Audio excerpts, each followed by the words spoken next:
Hello, my name is Dawn Wyzorek. I'm the parent of a 10th grade student and president of the school board. It's my pleasure to welcome all of the students, families, staff, and visitors to our annual school board meeting for Avalon Charter School. Each year we meet once in the spring to update the community on the status of our school. This meeting is open to the public to attend and to offer comments at the end of the meeting and will be recorded and replayed on May 14th as we begin our online school board elections. We also hold monthly school board meetings at the dates and times shown on the school calendar. You are also welcome to attend any of those meetings to hear the reports and offer public comments. Agendas and minutes of all meetings are on the school website for your review. As part of our meeting tonight, we'd like to celebrate some of the notable achievements of our student teams that earned invitations to attend national competitions this year. Our academic decathlon team, actually two teams, titled Prawn and Shrimp, with 20 students total participating, took first and third in Minnesota regionals. Individuals on the teams won 49 medals, and the teams won first and third place in the super quiz competition. The first place prawns were invited to represent Minnesota at the United States Nationals in Alaska. The event was canceled for this year due to the coronavirus. The theme this year is In Sickness and in Health, an exploration of illness and wellness, ironically. Last year's single team also took first place in the state and attended the national event in Minneapolis, where they received fourth place in the small schools division. The team is offering peer tutoring to students during this time of distance learning. Another celebration is for students who were invited to attend moot court. It's a simulated court or arbitration proceeding, usually involving drafting memoranda and participating in oral arguments. After winning the state competition in November, 4 Avalon students advanced to the National Marshall Brennan High School competition at Rutgers University. They were not able to attend due to the coronavirus. Our robotics team, No Mythic, is a joint team of a little over 20 students with Great River School, and they earned an invitation to the state and world championships for their first place performance in the regional competition in Duluth, where they competed against 120 other teams. That competition was also canceled due to the coronavirus, but the team and other teams around the world have put their energy and creativity into taking this year's theme of Together We Rise and putting it into action. Our team has donated their safety glasses to Regions Hospital and has begun using their 3D printers to create face shields for frontline workers and at long-term care facilities. And lastly, our History Day group had 8 students participate in the regional competition at the U of M. 4 of them advanced to the state competition, where one received honorable mention and one placed second and is now preparing for the national competitions. State and nationals were virtual this year as a result of the coronavirus, but were still able to be held. Next, we'd like to take a look at our treasurer's report for the year of the school. Yes, and just a quick update on distance learning. We have been at it for a little over a month now, like all schools in Minnesota, but we continue to meet every day through different technology tools and video conferencing with all of the students, and offer both synchronous classes that meet at a given time with the teacher, and then some asynchronous opportunities as well as independent projects that kids have always designed. So we continue to work to refine that, but I think we're proud of what we've been able to do in such a short time. And then we've had a lot of questions about graduation, and just an update, we will be hosting a very fun live event on the day on June 4th, when graduation always was. There'll be a mix of kind of live and canned and pre-recorded responses, but it should be able to maintain all of the aspects that our graduation has for years, which is a kind of touching tributes to individual students and honoring the tremendous work that they've done. We're also gathering a care package that is contents to be revealed. It'll be a surprise for our graduates, but they'll look out for that in a few weeks. Great, thanks. And then our treasurer's report. Yeah, just briefly, as we look at our projections to end the year, it does look like our expenses will be a little over our revenue, but only by about $840, which, considering our budget, is pretty good. So our expenses by $4,169,204, and then the revenue is $4,168,364. So our projected fund balance right now for the end of this year does look to be about 33%, which is a little smaller than where we started, and that's what we're trying to do a little bit.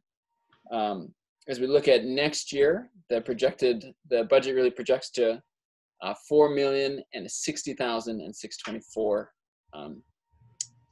And then right now that the budget was drafted back in February, and so obviously the world has changed since then a little bit, and so we as a staff now are meeting to try to think about what changes we should make to prepare ourselves for any holdback or budget shortfalls that might come. And so that's what we're discussing right now. Thank you. And then our world's best workforce report. Yes. Gretchen, do you want to do? Yes, I can do. I think I moved the agenda on you, Don. I'm sorry. Oh, okay. Sorry. I'll do the enrollment report. So our goal for the year was 248 students, which we had a lottery last spring and started with 248. We'll end this year just a little short at 243, mostly due to complications of the end of the school year virus situation with some students who were going to transfer in, not making the jump after school went online.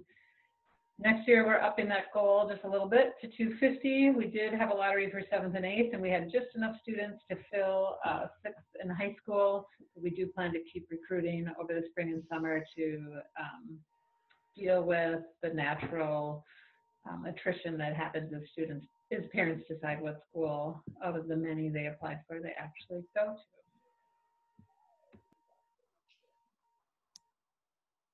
Perfect. Thank you.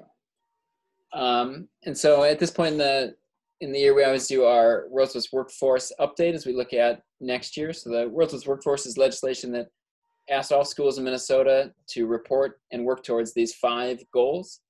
The first 2 don't apply because we don't deal with the younger children, but the other 3 do. And so the way that we work towards these goals really is our entire program. But this is the year that we wrote our strategic plan for the next 5 years. And so really in our minds, as we work towards those goals, they will directly address these last 3 of the World's Best Workforce goals. And so we're just going to run through it very quickly where our kind of draft for the year ended. We spent the year working with Manip and in consultation with Jennifer Godinez, who did some facilitation as well for us.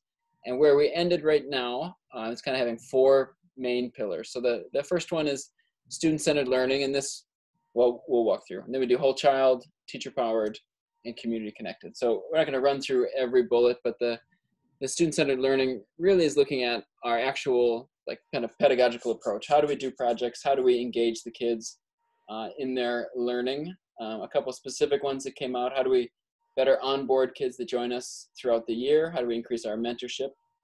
And then specifically, how do we, in independent learning and project-based learning, how do we help students manage technology and access a little better? The next one, whole child supports, is really looking at how do we support the kids that we do have and meet the varied needs that they do have. So the term that we have been using is healing-centered engagement.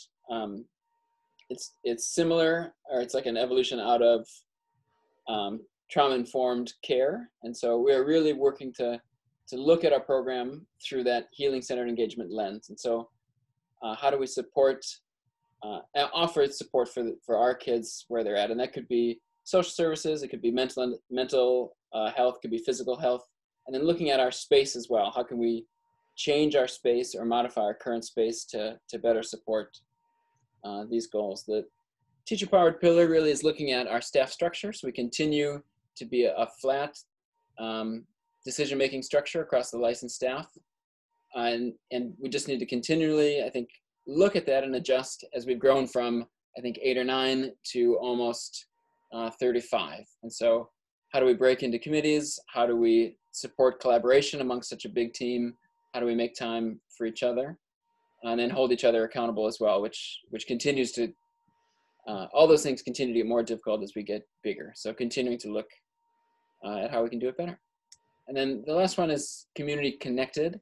And that really is two parts, kind of inside the community. How do we build our small community, our Avalon community within advisories, peer-to-peer relationships, student groups and stuff like that. And then outside of our building as well. How do we develop meaningful relationships with different organizations and partners outside of our walls and help kids engage in kind of the real world aspect of their learning. So how can we support that, provide scaffolding, and so on. So that's kind of the four big pillars as we work for. So we're going to ask a smaller group for specific feedback around a couple of these goals that have a lot more to do with parents and students and the work that they see. And that's kind of our next step in developing this strategic plan, which will hopefully launch in August and September of next year.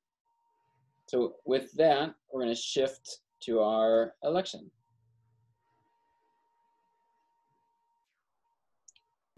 The election for our school board members starts tomorrow.